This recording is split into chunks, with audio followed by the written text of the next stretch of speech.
West Bengal school service commission আজ অর্থাৎ 27/11/2025 তারিখে অফিসিয়াল ওয়েবসাইটে টেন্টেড টিচারদের লিস্ট পুনরায় পাবলিশ করলো।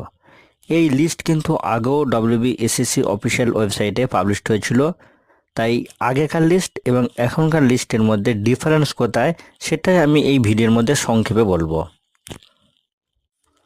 প্রথমে নোটিশে হেডিংটা খুব সংক্ষেপে একটা লাইন বলি। In continuation of notice with memo number 1652/7016/CSSC/ESTT/2025 dated 30/8/2025 and addendum thereto date 30/8/2025 list of tented candidate within bracket 80 with relevant details is published। অর্থাৎ 30/8/2025 যে নোটিশ, সেই নোটিশের কন্টিনিউশন নোটিশ হচ্ছে এইটা। তাহলে আগে আমরা একটু দেখে নেবো যে 30/8/2025 যে নোটিশটা ছিল তার মেমো নাম্বার কি এখনকার মেমো নাম্বারের সঙ্গে এক?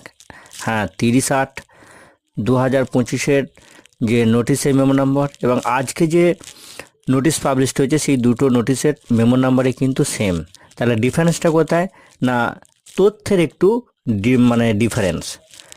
30/8/2025 তারিখে যে নোটিশটা পাবলিশ হয়েছিল সেখানে শুধুমাত্র serial number, roll number, name এই তিনটে তথ্য ছিল এবং টোটাল যে টেন্টেড টিচারদের লিস্ট ছিল প্রায় 1806 জন।